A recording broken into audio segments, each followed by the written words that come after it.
are now officially live. I'm going to hide myself. Good afternoon, everyone. Thank you so much for joining us. This was originally a live event, but for various reasons, it's now a virtual event. So we appreciate your flexibility as we pivot, which is a much overworked word at the moment, given what can happen. And I think all bookstores with author event calendars have to be prepared to make switches as things move around, either with books or with authors. But anyway, we're delighted today to be talking to Mary Anna Evans, wave Mariana, and her new series start, The Physicist's Daughter. It's Physicist's plural, daughter.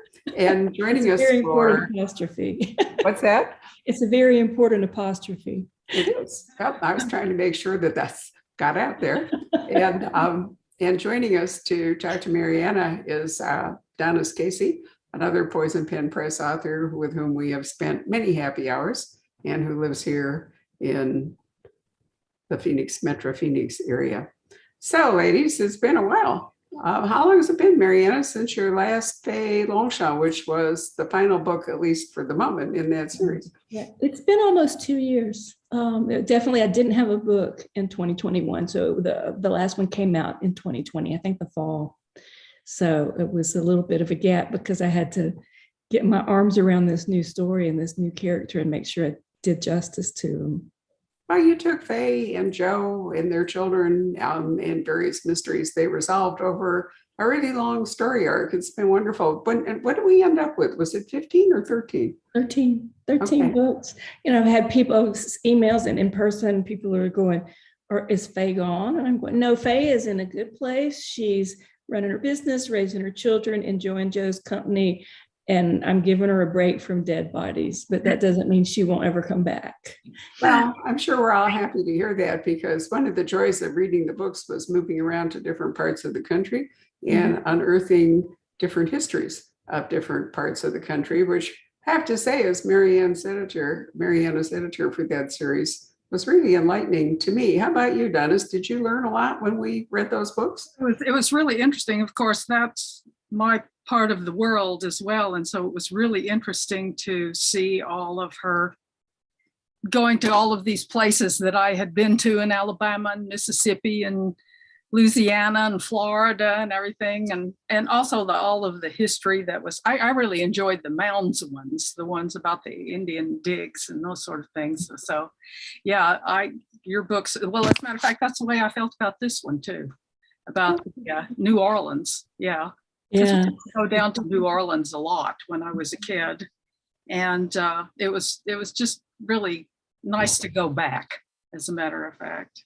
So they had at least one book, 1944 for all our time. In New Orleans, right? Sorry. So I'm gonna butt up and let Donis talk to you here, but I just wanted to say that we are revisiting New Orleans in a different time than we did with Faye, because Faye's visits there were more contemporary, but we're actually back into the Second World War. And for those of you who've been paying attention, there's a whole subgenre of women's stories set in the Second World War that has blossomed up over the last couple of years. I'm sure, Mariana, that you've noticed that, how many of them there are. And everybody's trying to find stories that haven't been told. A friend of mine, Julia Bryan Thomas, has a book coming out this month that's set related to the island of Guernsey during World War II. She does. We're going to be talking to her. And with it is a book by another author whose name I'm totally blanking out on, but her book is set in Oak Ridge, Tennessee, also relating to the war. And I lived there. And it was a very strange place to go to in the 1960s because the war was over, but tourism and so forth hadn't really begun. And so it was in a little bit in a state of suspended animation. But anyway, that's a story for another time. So Donis, over to you to talk to Mariana. Yeah, well, I thought this book was just absolutely fascinating. And I wanted to ask you about, because, I write, everything that I've written thus far has been historical. And this is a pivot for you to write a historical like this. And I just wondered first of all, what made you think you wanted to start writing something like this? And what was it about this particular story that caught your fancy in the first place? Oh, well, okay, I've got like 3 different stories that fits that question. One of them dialing back more than 20 years now. I got my current agent a few years before we sold Artifacts. I had another book that didn't sell, and we had a few years of conversation about what I might write. And I was very interested in writing historicals. And at that time, and I'm sure she was right, it's her business to know the market. She said, I really can't sell a historical. They're not really very popular right now. So one reason for the switch is that I can sell one now, and so I've always wanted to do it. And so there was that. And then, but having that story in mind, if you think about the Faye Longchamp books, it was my way to write present day novels, but still write historicals, because there was always a historical backstory, or there were always historical documents that would intrude into the narrative. And so I got to indulge my love of historical research, but still have a present day character. And so it was kind of a natural progression. And then the third story that answers your question is sometimes a story just presents itself to you. And so I was in New Orleans for BoucherCon several years ago, and my sister met me there, and she wanted to go to the World War II Museum. And I thought, that sounds really depressing. I don't really think I want to do that. But we went, and it was a really good museum.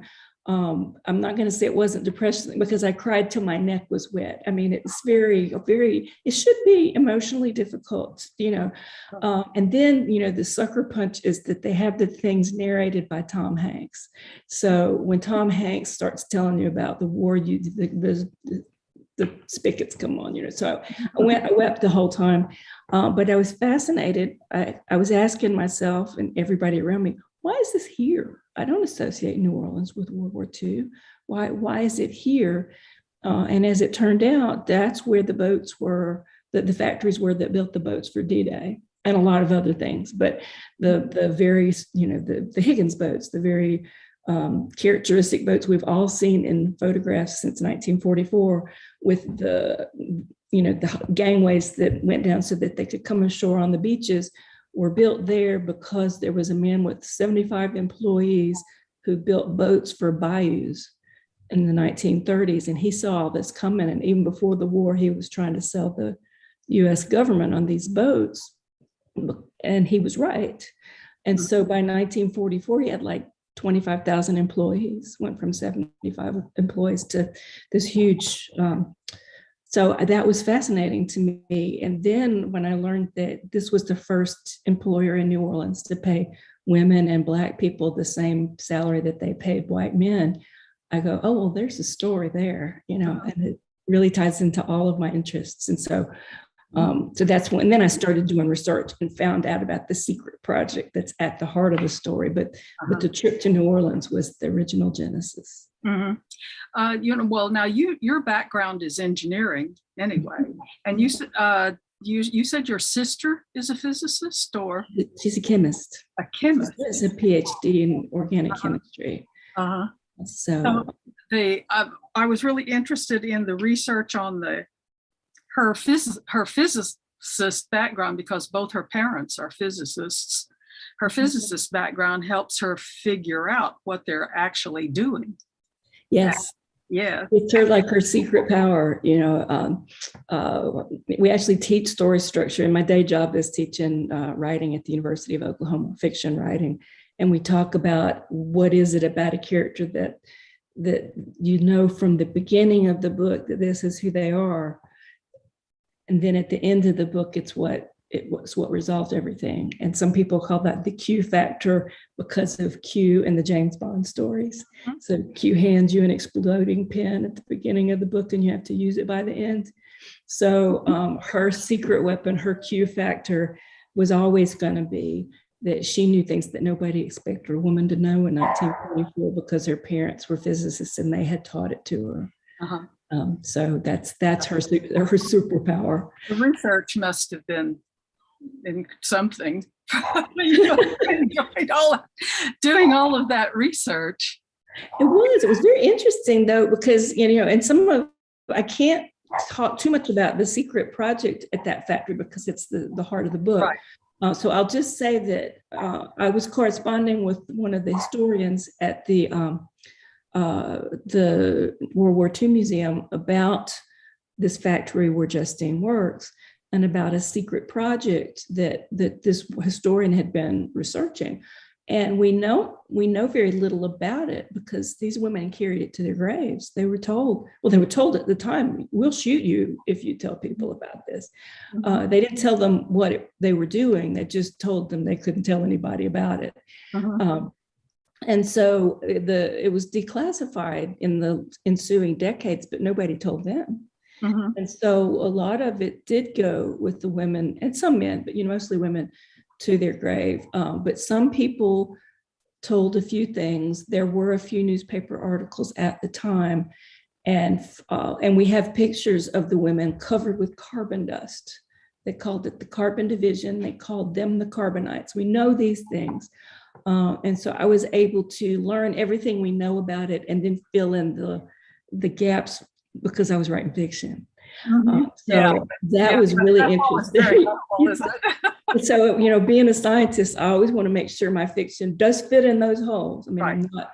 But the coolest thing about the research is I learned about the Carbon Project. I learned the few things that we know about the Carbon Project. And I got on Google and I pulled up the blueprints for the super top secret, we will shoot you project from 1944. It's online now. Oh, how interesting. So, then I drag back my engineering education and I can somewhat semi-read these blueprints. And so it really helped me describe what they were doing, even though we don't officially know. I described what was in the blueprint. So I'm pretty sure that that's what it looked like. Yeah. Yeah. Well, I was kind of interested in, I wrote, my books are set around the World War I. And I wrote 2 or 3 books that were having to do with World War I, and wrote one about espionage and about sabotage in a plant.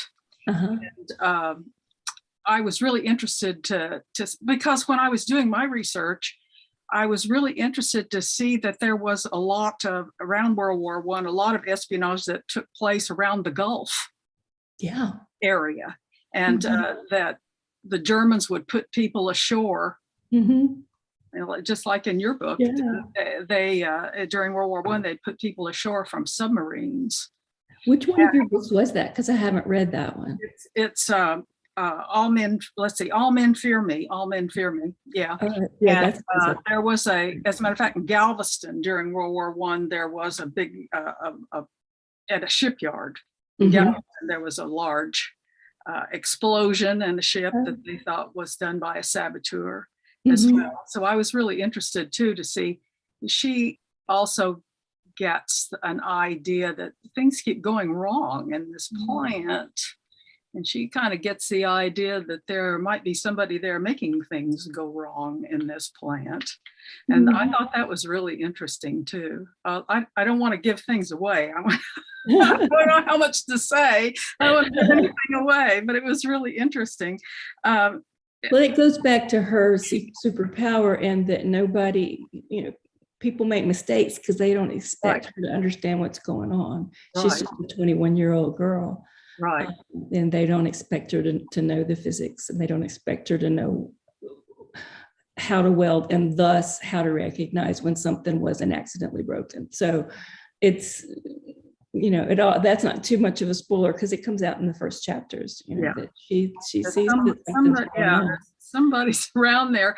I thought the whole book was, in the end, it was a thriller, really, because, when I occasionally teach writing classes as well about plotting. And one thing I tell people is with pacing is as you get toward the end of the book and things, your little sections and chapters get shorter and your sentences get shorter and you really pick up the pace. And I thought the same thing as I was getting toward the end of your book. And I thought, well, this woman, and knows how to write. Because as I said, it was getting down toward the end, and my heart was pounding, and I thought, oh wow, That's good to hear. that was really great. You know, it was really wonderfully done the way that you made it go. I think that somebody told me one time that when you're reading a book and you just get so lost in it, you're there. You think you're there, and it's really happening, and you forget you're reading. That's when you know you've got a really good book. And I got that feeling when I was reading your book too, that you get invested in these people. They're like real people. You have some really good characters in there too. I really love the character of Georgette, who's a friend of Justine, who's the main character, the physicist's daughter. And Georgette is her friend from the bayou who comes to work at the plant as well. And I loved how she may have been from out in the boonies, and she may have been unsophisticated and uneducated, but she is no dummy. She knows the things that Justine doesn't. Yeah, I love that. Yeah, I thought you just really had some really great characters. Oh, cool. Well.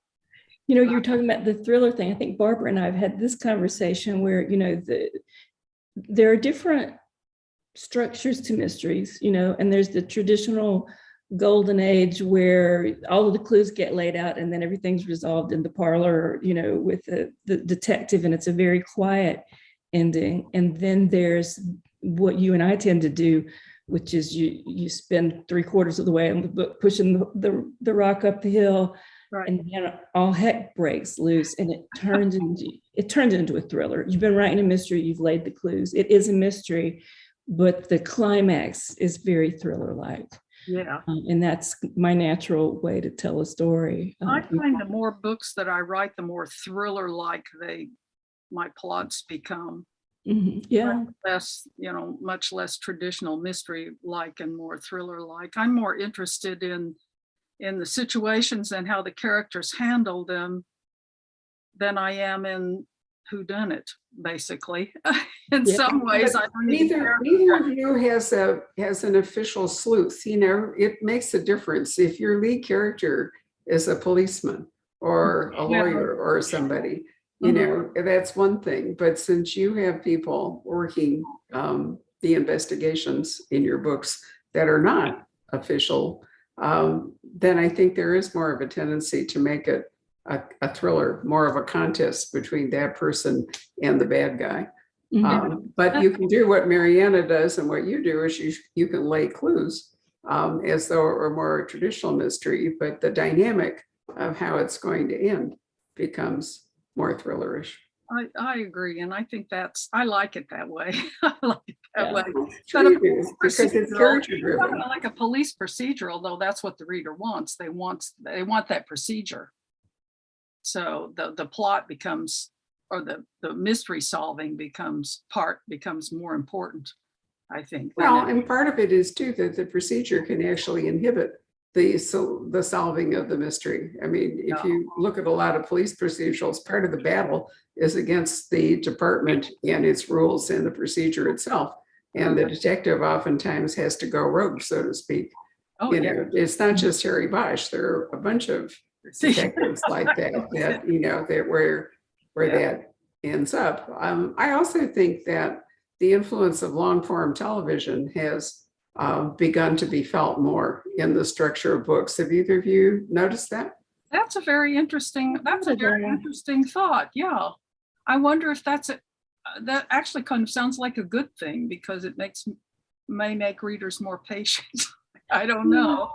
Well, you know, I am watching a lot of the long form that we're seeing now with like 8 episodes instead of 22 or whatever a season used to be, or multiple years. And there were a couple of very popular series that I actually didn't watch, but heard a lot of the talk about, which was Game of Thrones and Lost, where they talked about how the ending was disappointing. And I think there's a lot to be thought about when you're planning any kind of a narrative, that some people are very good at throwing the balls up in the air. And I think in those cases and they were able to throw them up in the air for years and years, but in the end, they weren't able to catch them. And so that's why I really urge my students to plan, to know what the secret power of their protagonist is that's going to enable them to land the plane, at the end. I think that's easier to do in 8 episodes than in 8 years. Yeah. I don't disagree with that. I think there's also in some of them, I won't name the one that I've had this thought about recently. It's too complicated. There's one too many storylines to be followed in order to keep the momentum going and so forth. And so, you worry about padding in books, is there too much middle?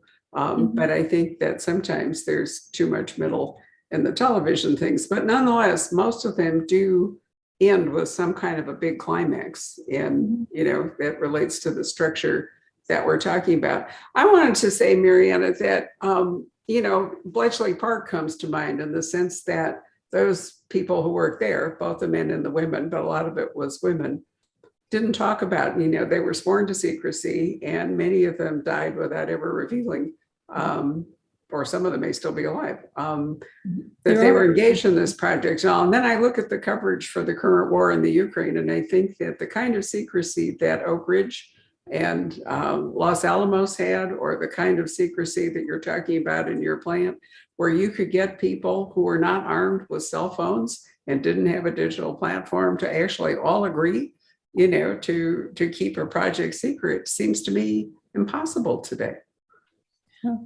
Threatening to shoot them probably helped. Right. Yeah.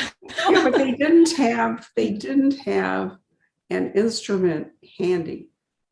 Cell phones have, there was a really interesting example of that, not in the thriller world, but there was an operation in train at the Mayo Clinic, and one of the surgeons was so surprised by what he found on the patient's body that he photographed it. He put it on his cell phone and sent it around or something. And, seriously. And I thought, okay, that would never have happened, before. Of course, why he had a cell phone with him at all in the OR is a huge question. Yeah. But aside from that temptation, that moment of saying, look, here's something, that I can reveal, that will either shock or surprise people or click, or maybe I'm just thinking I'm sharing it as a joke or whatever. It's like teenagers who do all this stupid stuff with their phones, I think cell phones have enabled human behavior in a way that is so different from what you're writing about, Mariana, in 1944, when people, really did believe that the punishment would be, there would be consequences, which we don't seem to find anymore, and that it was important that they keep the work secret. And there's definitely the consequences, but then there was also the, I don't know how we could recreate it now, and I would sure hate to recreate it with a war, but at that time there was the feeling that we're all in this together and we can't let this out because 10,000 men might die if the locations of those ships get out, so there were immediate consequences that you'd carry for the rest of your life if you were the one that caused those ships to go down. But I think these days the technology might tempt people to blab before they thought, and so the world moved slower back then, and you didn't have the chance to, loose lips sink ships. You didn't have the chance for your lips to be loose before you thought about the consequences. Well, and you couldn't see as far either. Drones have made a really big difference. Look at the Turkish drones presently deployed in the Ukraine. If they'd flown a drone over your plant or your boats or whatever, that would have been an entirely different thing. So, and satellites. I think that this is one reason driving this whole World War II thing was sort of my long, soft approach to the idea, that I think that in a way there's this kind of nostalgia, for a time when people did behave the way you're describing it, or when war was clearer. Ken Follett, I'll never forget, somebody asked him at Thriller Fest some years ago, and I had gone actually in part to meet Ken Follett because I'd always wanted to. And somebody asked him why people wrote so often about World War II. And his answer was, it's the only war in history where it was clear which side was which. There was a good side, there was a bad side. And, World War I, Donis, it was a complete disaster. Everybody was a fuck up essentially. And, so it's hard to take any kind of a side. But Yeah, and so I think this Hitler, the one absolute word morass of World War II stories is a Yeah. combination of, various factors. Yeah. Sorry, Marianne, I talked over you. What? Oh, no, that's okay. I was just saying Hitler is, the one word for evil. So that alone, plus concentration camps, plus all the things that but then, when you get into writing about it, there is still nuance, because I'm writing about the physicists, and we'll be moving into, a lot of different things physicists and mathematicians did during the war. But one of them is the atomic bomb, and a lot of people died. A lot of civilians died. And so there's, even World War II isn't completely black and white. Well, It's just easier to portray it that way. Well, of course, the war went on for 2 or 3 years before the Americans got into it, and the Americans there was a lot of people that didn't want to get into the war. Right. You know that we got into the war because Germany declared war on America, not the other way around. Right. Yeah. That point has been reinforced lately, that we went to war with Japan, with Pearl Harbor, but Hitler decided that he would make a preemptive move and declare war on us before we declared war on him. So you're right, there was very reluctance to involve ourselves. At that point, we were protected by 2 oceans, although we just discovered that the Pacific actually wasn't helping us out. And so there was a thought, we didn't really have to involve ourselves in it. But that died away. And we see the same debate going on at the moment about the Ukraine. Should we step in? Should we not? Personally, I think we're right back in 1938 with, Munich and Chamberlain and Hitler, and anybody who doesn't think that that's the case really ought to be reviewing history. It never goes well when this kind of thing happens. But the other factor that I'm wondering about too, with this enormous subgenre of women's stories about World War II, is this part of finding women's voices? So much of war history is written by men, and it's about men. It's about fighting men. I think about Alistair MacLean and The Guns of Navarone, which is a great World War II novel and so forth. And all of a sudden, what we're finding out is there are all these stories about women who are librarians, women. There's a new book coming out set in the Civil War, I noticed. It's about 2 women who were seamstresses, and they did some kind of I don't remember if it was a spy thing with their sewing. I know there's a Spanish woman who wrote a really good book about a dressmaker who sent messages to the Allies, where she was in neutral Portugal, with her dress patterns.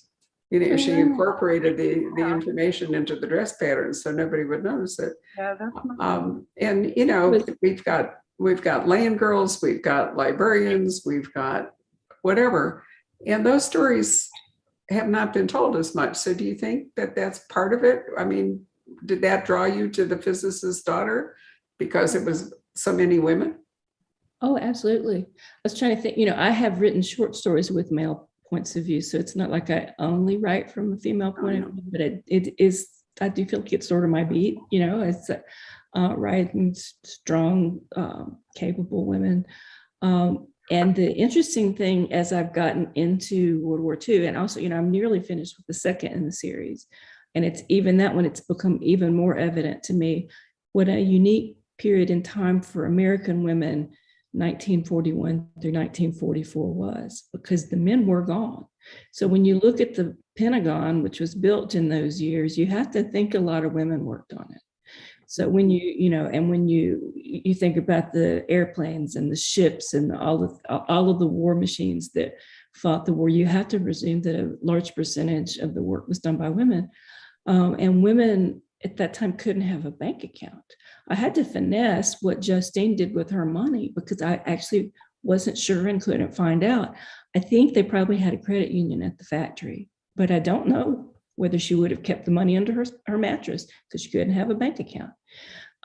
And so I read about some of the codebreaker women. I knew the American equivalents of Bletchley Park, and I've known some women of that era And there's a certain amount of pride in what they did in those years and bitterness over being crammed back into the house afterwards. Some people went home and they were fine and they were happy, and some women really never adjusted.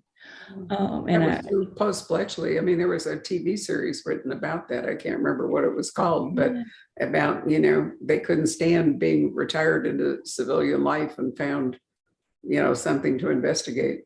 But I think it was very hard. I mean, in Britain, there was something, I can't remember names anymore of anything, but anyway, a very good book to the effect that women were not allowed to join the RAF, for example. They couldn't actually be fighter pilots, but they were allowed to ferry planes from one airfield to another for the RAF. So they were able to fly. They just weren't allowed into combat, presumably, unless some German plane, came back. Read a reason. And it was true in America too, that, there were women who were able to do things around airplanes, but generally not actually fly combat missions. Right. And like we had waves and WACs, and I'm going to get this backward, but I believe the waves were not allowed to be shipped overseas, but the WACs were, or vice versa. So there were arbitrary rules put on women because they didn't know what to do with them. They needed them and they didn't know how to use them. And they didn't necessarily, I don't know that they were grateful enough, And so I really believe that those 4 years had a lot to do with the women's movement of the 60s. I think these are the daughters of those women that never adjusted to coming home. And some of the women themselves, though, they were older, but they were involved in the women's movement. You did in this book, they were certainly aware, your characters were certainly aware of the way that they were treated. I mean, you certainly did bring that up about the because someone like Justine couldn't look forward to having a man come home to take care of her. So what was she going to do when her salary was cut in half because the men were home? And there was a lot of pressure. I think the federal government eliminated a lot of jobs that women were working for the specific reason that the men were home and they needed jobs. Mm-hmm. Well, that's true because women filled so many manufacturing and other jobs that men had traditionally done while they were out fighting. It happened in Britain as well. Yeah. I mean, one of the reasons the whole country house thing fell apart after World War I is that so many women actually left domestic service to do war jobs, and then they didn't want to go back, to working in that environment. So both those wars accelerated a tremendous amount of change in the 20th century, particularly for the roles of women. And I think you're right that we're still seeing it in point of fact. Oh, absolutely. Yeah. And people of color too. Oh, right?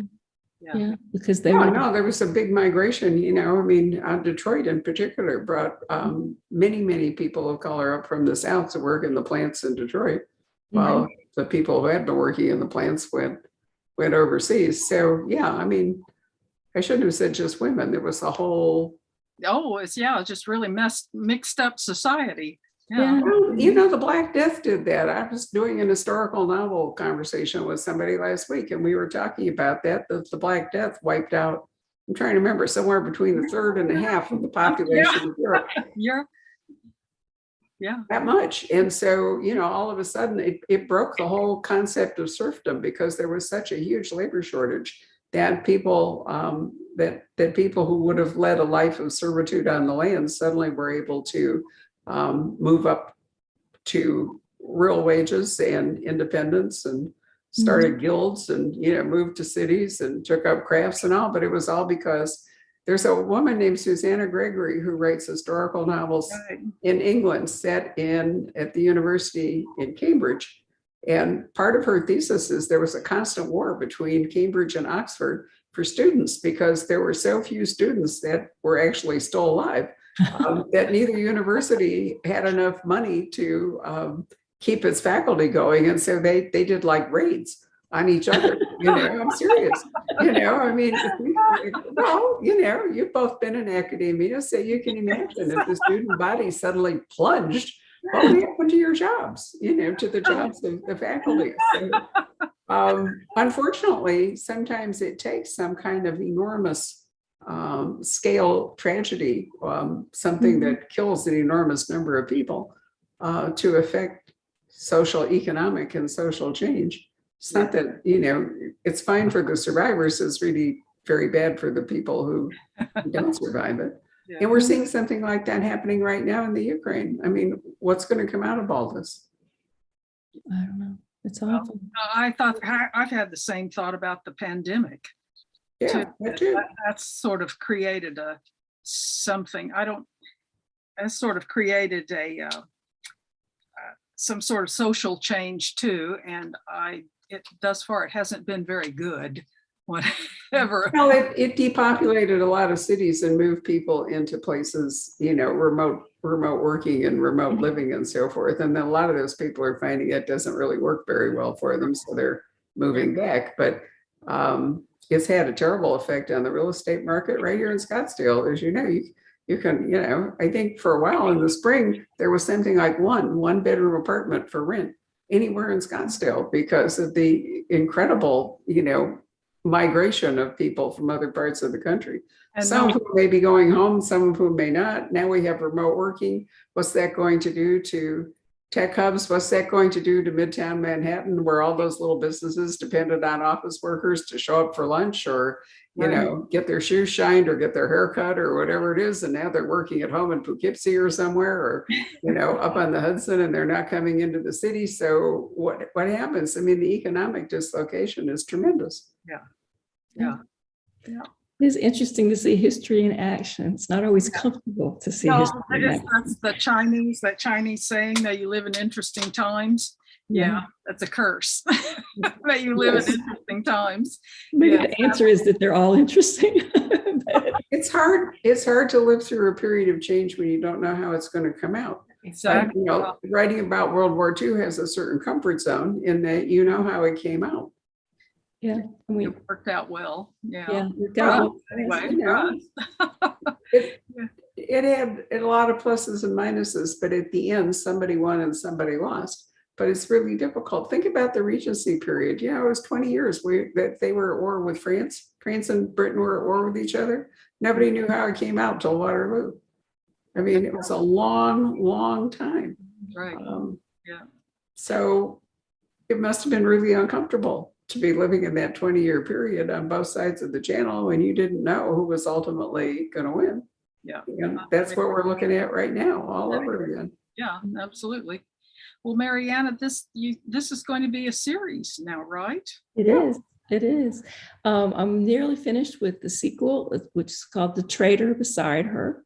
And I'm sending Justine to work with the code breakers in Washington, D.C., which again were largely women, not all, but a lot of women.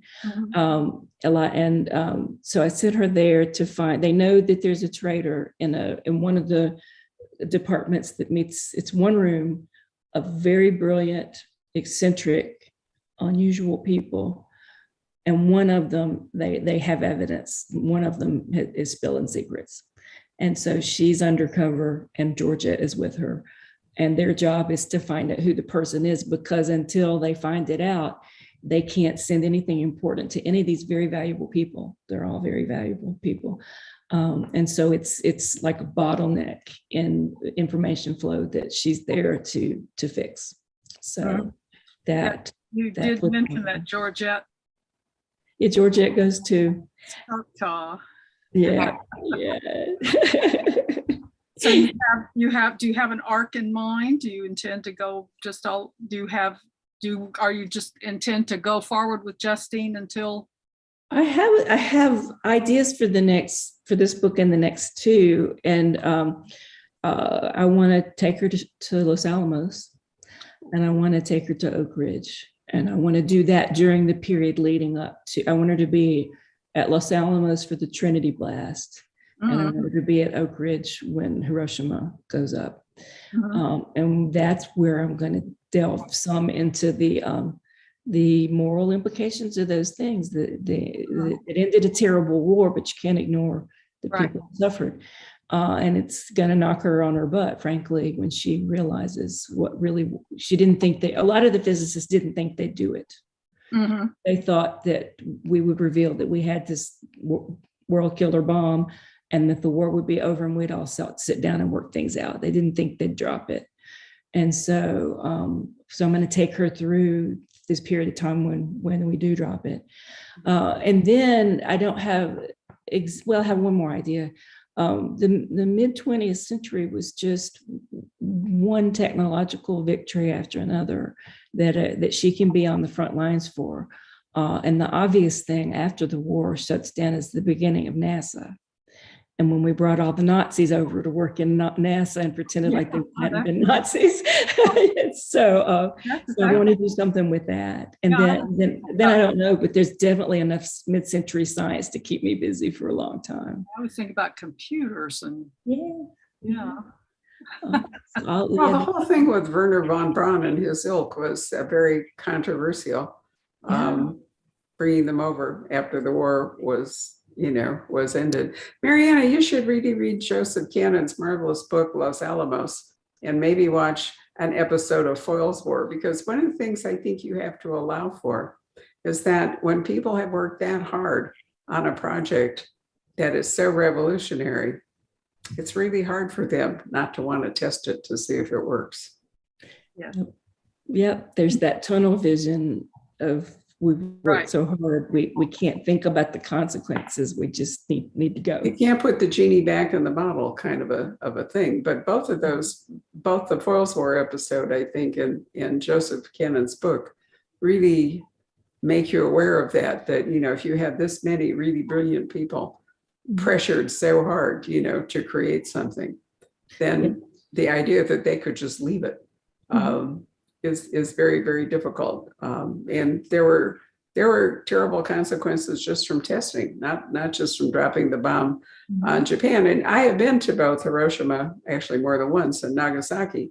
And one of the things I learned, which I would never have thought about, was that the human death toll was very high in both cities, but Nagasaki was hardly touched by the bomb itself. And the reason is that it was built in a long series of valleys with mountains and so forth. And so the force of the blast was diffused, whereas Hiroshima, it was just like a pancake. And so when the bomb came, it just leveled everything. But in Nagasaki, there's still all the, old Japanese buildings and temples and everything. None of that was really touched by the bomb. So the physics of the bomb drops in those two different cities was very different. I never would have thought about it until I'd actually gone there. And then I said, why are all these structures still here in Nagasaki? And then they explained to me the basic physics of what happened, which I just assumed it obliterated both cities, but it hasn't. Yeah. And I've never been, maybe I'll get a chance to go before I get to that book, because that's a couple of books out. But yeah, it's the business about having all the brilliant people at Los Alamos is really interesting to me. Well, I'm already with the current book working on this, put all these brilliant people in a room, what happens? So at Los Alamos, you've got put all these brilliant people in a town and what happens? And I've started doing the reading for that book, and they pointed out that all these brilliant people brought their brilliant children with them. They lived there. And when they started to arrive, there wasn't even a school yet. And so they had to have people to entertain the kids until they got the school built. And then the kids would be sent off, and they did their 1940s feral children thing where they're out in the desert building stuff out of the scraps of things from their father's laboratories, and putting together a broken searchlight and doing Morse code at planes flying over until they get caught, stuff like that. You turn a bunch of kids with genius IQs loose while their dads are very distracted. And it's interesting. And so I don't know, they've changed my titles. So I don't know if I'm going to keep it, but I think of that book as being called The Physicist's Children. That's very interesting. You need to go see Los Alamos, because the things that were so difficult in part for both locations, which are wildly different, because I've lived in both places myself, is that Los Alamos is all on the top of a whole bunch of canyons. It is high desert. And that was why the fire there was so terrible some years back. But it was possible to make it. I mean, it was so remote, and people didn't visit. The nearest thing to it was Indian ruins and so forth at one of the Anasazi cliff dwelling things. But anyway, it was possible to really make Los Alamos cut off. Oak Ridge was in the middle of a place, but because of the geography around it, they were able to surround it kind of like a circle. It was all a continual landscape, but it was basically enclosed like a bowl. And they were able to, when I went there in 1963, was it? 65, they still had the guard gates up at the at the entrances to it. But Los Alamos is completely different. You had a series of plateau, mesas cut by canyons, and so a very, very different structure to it. So if you're going to write those books, you really ought to go look at them. And I can drive to Los Alamos from here, not easily, but I can and I will, and I'll get to Oak Ridge. But I've already, I can't, again, this is something I can't tell why, but I've been reading the WPA guides to New Mexico and Tennessee related to those two sites that were made in the 1930s. So it gives me a sense of what was there before the war. And Los Alamos is only mentioned once in the New Mexico guide, and it's in relationship to like a boys' school that was near there. And so it was almost absent from the record prior to World War II, which is another reason besides the geography they were able to hide it. Oak Ridge is not mentioned at all in the Tennessee WPA guide. So it's largely an artificial community. Right. And the really weird thing, which I can tell you firsthand, is that in order to build it, they used identical blueprints for identical housing. So if you're in Oak Ridge and you're used to it, and then you see it translated to the high desert in New Mexico, but it all looks exactly the same, it's very disconcerting. So I'll toss that in there as something you can. I got to get on a road trip. Yeah, I mean, they have like 3 housing plans. You could have house A, B, or C, whatever. But it really, and to some degree, they have adapted, maybe more in Los Alamos still. People kept that basic design, but they have upgraded it. Although a lot of it may be gone now, but it wasn't then. Anyway, Donis, tell us what you're working on before we sign up. I've been working, I was working on another Alifair book, but I think that may be a while in coming. And I'm still doing a little bit of work on a book that features on a 1920, a book that's set in the 1920s in Hollywood that features Dashiell Hammett. It's another Bianca book. So, that's tremendous fun. Those are tremendously fun books to do. Yeah, I just read Valentino. It's a cheerful book. Yeah, so that's nice. I needed something cheerful to do. Isn't it fascinating, Mariana, when you start doing this research, what you come up with, and you're talking about the children, and I thought, that's just the kind of thing when you're doing the research, you come up with all these fabulous story ideas. It's just laying there. And I've told that story to 2 different people who told me they knew one of those children. Oh, so they're still around because they were born in the 1930s. So they would be my parents' age. Yeah. So yeah, they're still around, and so I may be able to run down some actual children from Los Alamos to talk to. We'll find that'll to be continued. I'll have to let you know that. Wonderful. Well, here's Pat come to join us. Do we have any comments or questions? Yeah, actually, we do have a couple questions. So Susan Ketchum was interested in wanting to know which writers have influenced Donis and Marianne, and alternatively, what writers, living or dead, would they like to meet? Wow. To meet, I have met many of my heroes, tell you the truth. Owen and Laurie King, and that's because you live near a good bookstore, Donis. Yes, I do. That's exactly right. That's exactly right, because I live so close to the place where everyone comes. and I can meet and see all of these people. But actually, Ellis Peters influenced me quite a bit, especially as far as story plotting and the way that she plotted. So Ellis Peters influenced me quite a bit, and a lot of, there's a historical novelist named Pauline Gedge who influenced me quite a bit too, putting you into a place and letting you live there. That really influenced the way I want to write.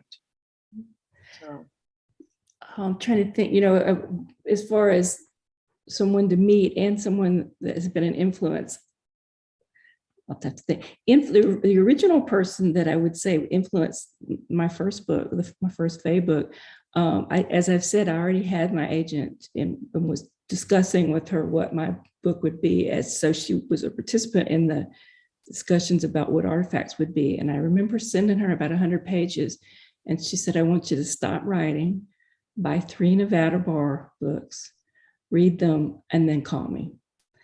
And so as soon as I read them, I saw where she was going with it, because there was the concern for the environment, there was the wonderful scenery there, and there was the mystery/thriller structure where you've got all the clues laid out and everything, and then you get to the point where the protagonist figures it out, and then it's a race to the death, and so I called her and I said, yeah, I see what you're talking about. And so I dissected those books and figured out what page she solved the mystery, so that what page she met the antagonist, and all the different, so that I could get my brain around how to structure my books. So the way I did with Ellis Peters too, I did the same thing, dissected.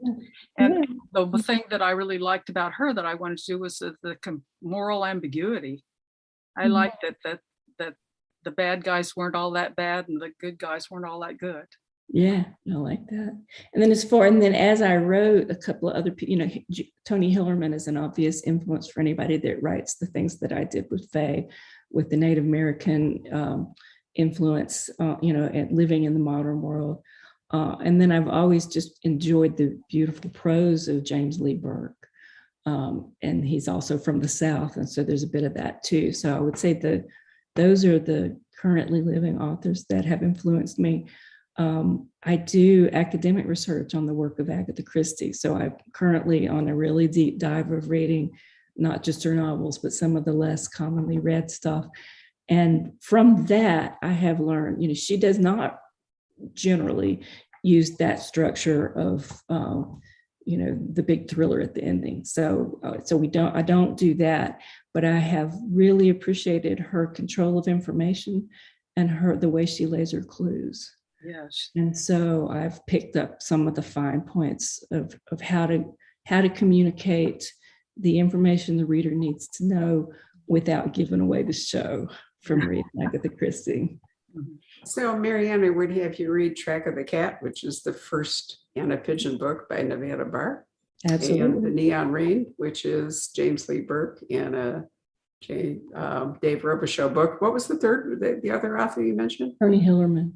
Oh, right, Tony Hillerman. And in fact, not only should you read The Blessing Way, but The Dark Wind is going to appear a week from tomorrow, June 12th, on A&E, I think it is. But it's a new look at the Joe Leaphorn and Jim Shee, and now Bernie Manuelito, because Tony's daughter is writing them. So those are the places to start with all that. Donis, did you meet Ellis Peters on her 2 visits to the bookstore? I did not, no. I'm so sorry.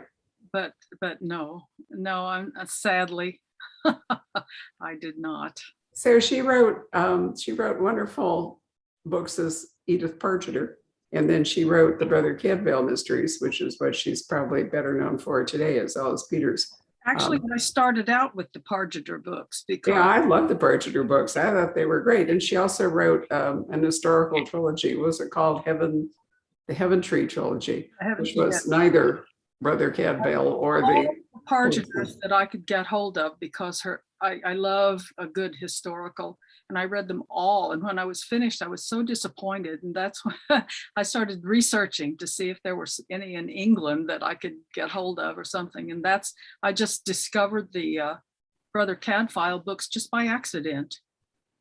And They were really influential in a huge wave of historical mystery that took off in the 1990s. And then, as you both pointed out, it died away in the early aughts, and now it's made a resurgence. But that's what happens with different kinds of genres, that they surge up and everybody gets interested, and then it gets overloaded and everybody goes, oh, that's so boring, not another one of those. And then it goes on and on. PK, something else? Yeah, actually, local writer Diane Freeman is a fan of your Bianca series, Donis. And so she wants to know, A, when are we expecting the latest in the Bianca series? And me, I'm a fan of your Bianca series as well. Maybe you can give us a little bit of detail on who Bianca is and why other people should read her.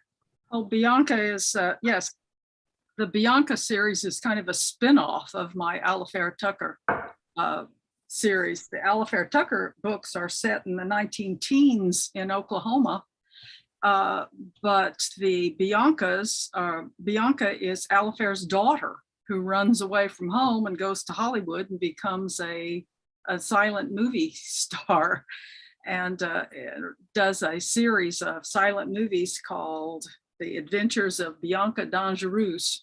And so they're set in 1920s in Hollywood, and they're tremendous fun to do. And I always try to have old silent screen movie stars included in the books too, who are part of the books. Like the last one that I did had to do with her friendship with Rudolph Valentino and his mysterious death. And that one came out last year. Well, yeah, early last year. And the one I'm working on now is Dashiell Hammett. She admires his Continental Op character. This is before any of his books. So she is passing through San Francisco and asks him to come down, and she wants to get the rights to his Continental Op character to make movies. And he comes down to her place in Hollywood, in Beverly Hills, and gets a whole bunch of ideas for some books, including Maltese Falcon and The Red Tide. And it was huge fun to write, because I read every one of Dashiell Hammett's books, and I can hear their voices in my head when I write these things. And they're just huge fun. And that's the Dashiell Hammett one. I don't know when it's going to come out. I'm hoping sometime in the near future. So what year will that one be set in? Is it still the 20s? 1927. 1927. We're right on the cusp of sound, of talking. Okay, yeah, because one thing when you talk about the sound of their voices, that's still a little bit early for you to have known people from then. But when I'm writing in the 40s and even in the 30s, I hear the voices of my elderly aunts and uncles. Well, that's the way my Alifairs are, because that's the Alifair's children are the same age as my grandparents. Okay, yeah, there you go. So I certainly can hear them, and as a matter of fact, you can hear them in my voice even. But the 1920s, that's a totally different thing, because now I've moved out of Oklahoma now, and we're in the 20s, and what I hear is the early 1930s movies. I hear that's the way people, I hear that rat-a-tat sort of talking is what I definitely find myself hearing movies when I'm writing the 1940s dialogue. When I'm talking to people who will say they don't like Faulkner, and I'll say, well, I like Faulkner because I'm from Mississippi, and like As I Lay Dying, where you've got the family with the children. The children are the ages of my aunts and uncles. Right. So I can see how well he did the dialogue, because it makes me hear their voices. That's when I was reading your book, I could hear that New Orleans. Oh, good. Oh my gosh, I loved it so much. A little faux. Good to hear. No. I loved it. Yeah. You can really hear them. That's when you know, like I said, that's when you know you've got a good book, when you can hear it and see it, and you forget you're reading it. Yeah, and that's how I know. People say, how do you write your books? And I do a lot of reading. I call it reading for a living, at first. And I know it's time, I don't stop the reading for a living, because it goes on all the way through the writing of the book. But I know it's time to at least start putting words on the pages when I start hearing the dialogue. Right. and I don't want to miss it. I need to write it down because they're talking to each other now. So Anything else, Pat? Just once again, we've developed an international audience. Sophia Montero from Portugal wanted to wish you ladies a congratulations and a big hello. oh, thank you. In Portugal, Sophia. So always need to see those international names coming through. It really is. That's the best thing about Zoom is that we've been able to reach people all over the world with these programs. Although I'm always impressed when people, because this is afternoon, so it's not yet the middle of the night in Portugal. But sometimes I'm amazed at how people will stay up all night, to listen to some of the later programs because it's so much later where they are. Or in the case of Australia, it's the next day where they are. And so they've had to get up at 4 a.m. or something. Anyway, it's been great. So Laurie Gentile is coming day after tomorrow. Laurie is coming. Actually, I can hold up her book because she and I are doing a conversation Monday at 5 o'clock. And I've been pushing the paperback because she won't be here to sign the hardcover until she's in the United States in October. So that'll be very nice. And by coincidence, this is a Poison Pen Press bonanza. Martin Edwards has a new book finally in his Lake District Mysteries called The Girl They All Forgot. This is, I think, number 8 in this series, which I have really loved and which I've edited all the way through. And I'm going to talk to him Tuesday at 1 o'clock, which is 9 o'clock in the UK. So we can all attest to the fact that it's time zones that are the hardest part of Zoom.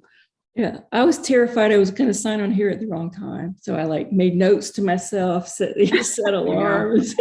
I had a conversation with 2 authors last week, which was not recorded, but something we wanted to do. And I realized that I had counted backwards instead of forwards. So they sent me where are you? And I'm thinking, well, it wasn't going to be until 5 o'clock, but of course it was actually the other direction, 1 o'clock. So it can all go wrong.